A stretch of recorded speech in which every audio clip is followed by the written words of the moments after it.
Okay, so this is a video for the Edexcel further additional or extension units, depending on what you want to call it, specification for science. So today we're going to be looking at rhythms, plant defenses, and growing microorganisms. That's a hard word. So first off, rhythms. So there's a thing called photoperiodicity. Now that's a bit of a hard word to say. And that is the response of a plant that changes as the day length changes. For example, germination, growth, and reproduction. So we're going to look into those now. So germination. Most seeds are not affected by light, but some plants like lettuce are affected by light because they grow underground. And most seeds tend to germinate in the spring and the summer as the daytime is longer. Now, growth. So plants stop growing over winter because it's cold. I mean, I don't blame them. I wouldn't want to grow in winter either. And some trees lose their leaves in autumn, as we know. And then there's also reproduction, which is flowering. Plants in seasonal areas produce flowers at particular times of year. Some produce when daylight becomes longer, so in the summer and the spring. And some reproduce when daytime gets shorter with plants, right? So circadian rhythms is another thing that you need to know, and that is a pattern that changes over a 24-hour period. Circadian rhythms are controlled by an internal body clock. So yeah, when your grandparents have been telling you all your life that you have got a body clock, and that body clock is set to wake up at 6 o'clock in the morning, they were right. We do have one.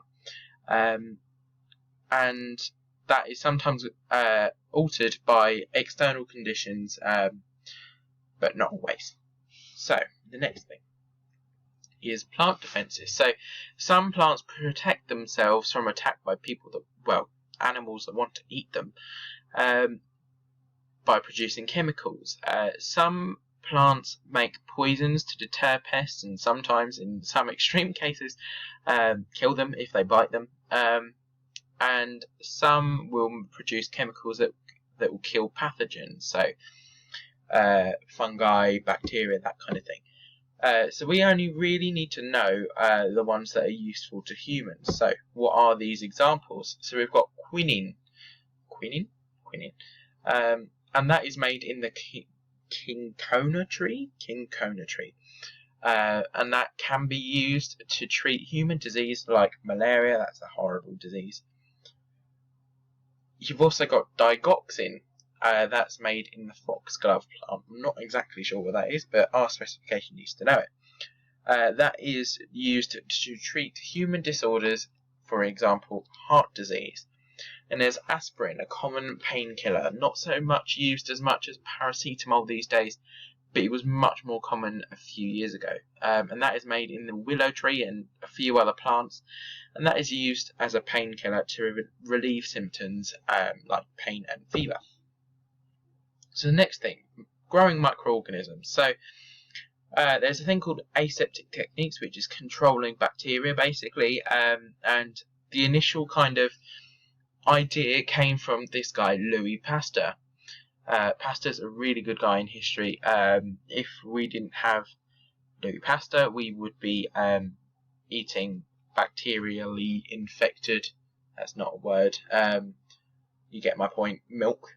So if we didn't have him, then our milk would be full of bacteria.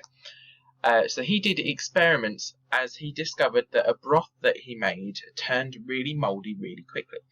And he figured out that this was due to microorganisms being able to come in through the air. This is why we now have lids on things. Anything we cook and put in a bowl or something like that, we put in cling film or put it in foil to stop those horrible microorganisms getting in. So this is the diagram that is in the revision guide. Sorry, it's not much clearer, but basically, as we can see, this is the bad broth. After 4 days, it has gone bad. This is because microorganisms can enter through here. So if you've got a saucepan or something like that and you don't leave it covered with a lid, then anything can get in there. Both broths were boiled for 1 hour, and after, like I said, because this hasn't got a lid on it, it turned bad after 4 days.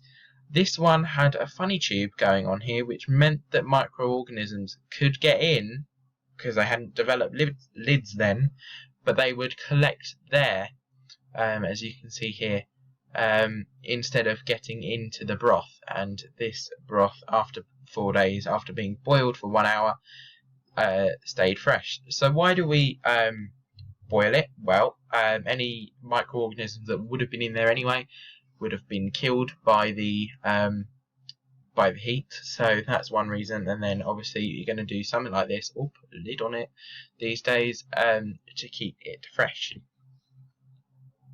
So Pasteur's work led to further developments of aseptic techniques. These are used to destroy microorganisms. For example, like I said earlier, the boiling of milk before sale. Yes, this is called pasteurization, and no pun intended there. And it is the process of boiling milk before it's sold, so before it goes into the containers and goes into the shops like we know it. It is boiled to remove any microorganisms, and obviously it has a lid on it to try and prevent bacteria from getting in. And also his work has led to developments in surgery.